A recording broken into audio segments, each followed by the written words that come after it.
I'm not quite sure from my perspective, because what I was intending to share uh, is a little different, I think. I had been quite negative about projects, and then a couple of weeks ago, I got a burst of energy when Jim said he would like to see more surprises in Forest. And I thought, well, that's something I want to see Mm. for us. And that um, encouraged me to speak about the groups that I've been leading or facilitating for the past 10 years. And we took a break during COVID uh, of, I guess it was a couple, 2, 3 years. But for example, in just the past year, couple of years, I'm facilitating 2 groups a week. So that's just thinking, that's a couple hundred groups in the past 2 years. And I was going to share some surprises Oh, that sounds wonderful. that Mm. that have happened during that time. I, uh, Let me just say a little bit about the groups.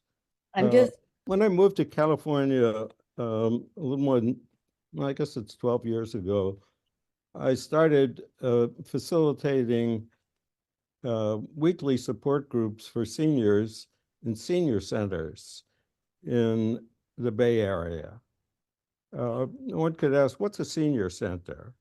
Well, that's like a YMCA for active seniors without any fees. Um, so my groups have been typically 12 to 15 people a week coming. So it's about 30 people a week who have been attending.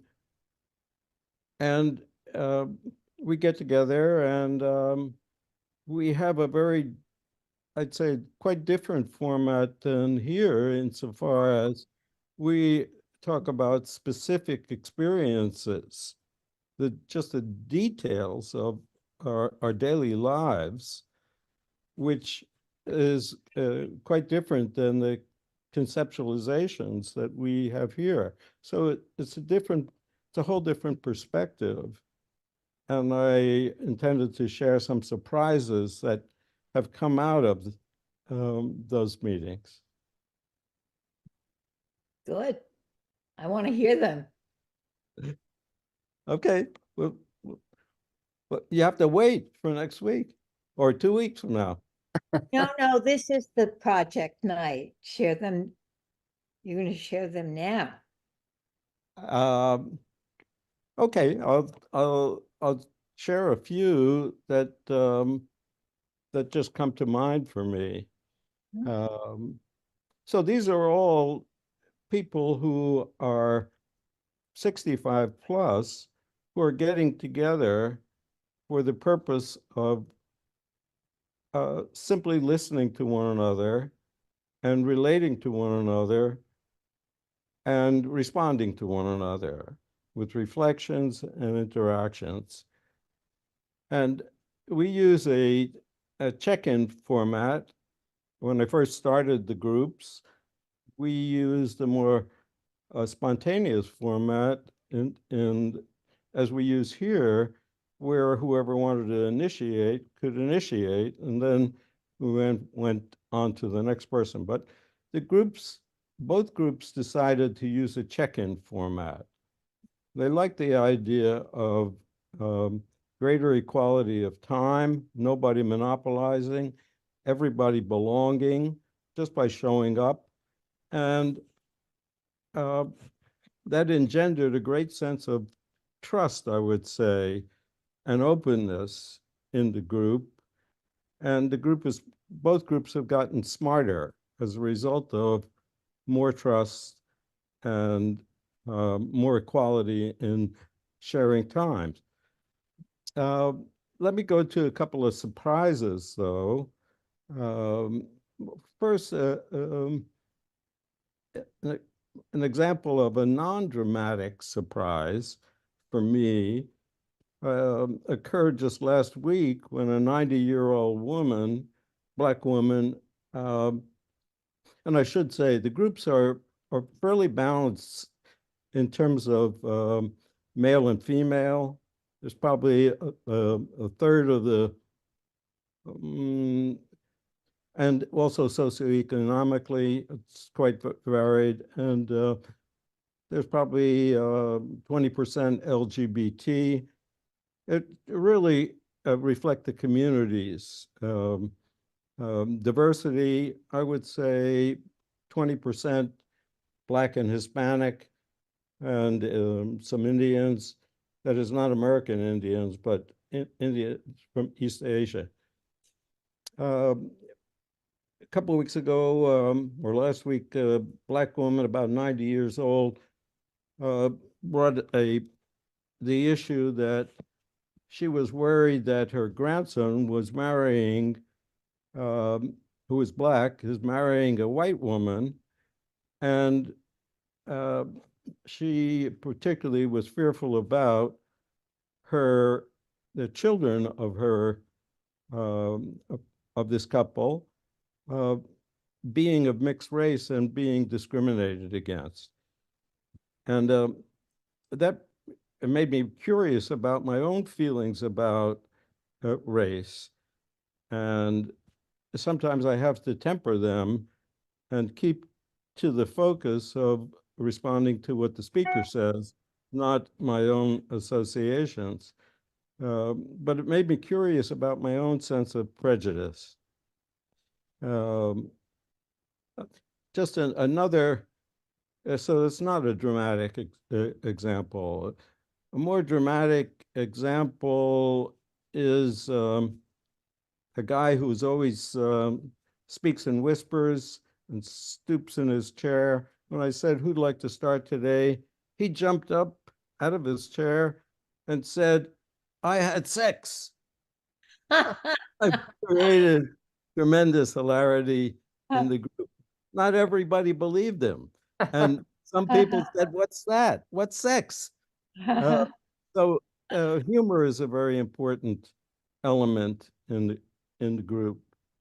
Um, I'll give one more example.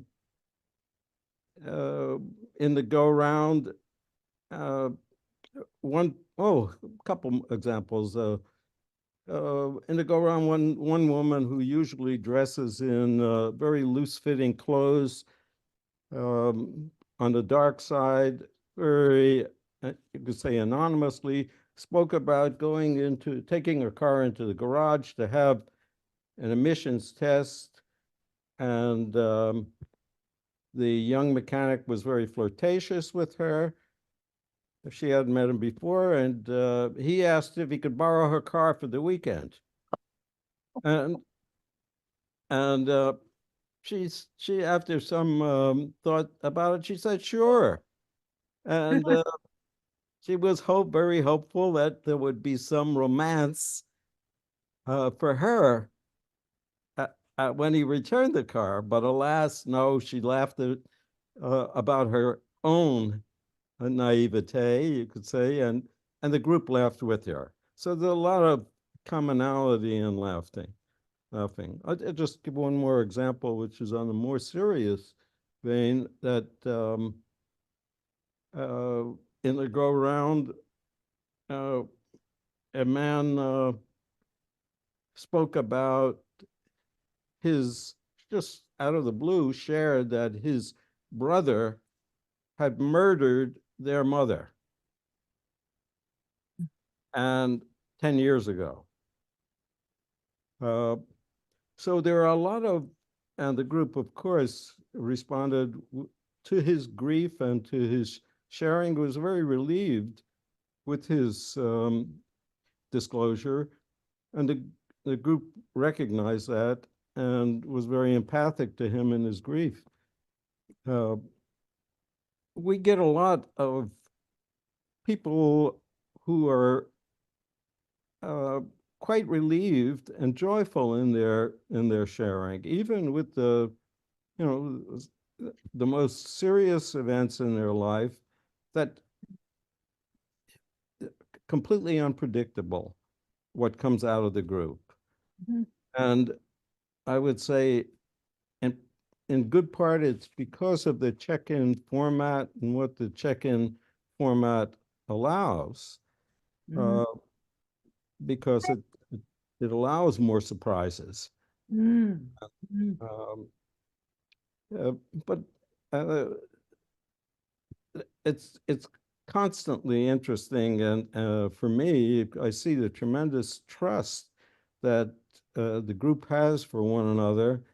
We, of course, have our controversies, but we do not have, and we have some confrontations, but we haven't had any anything you could say was very serious. So it's constantly interesting for me. Mm.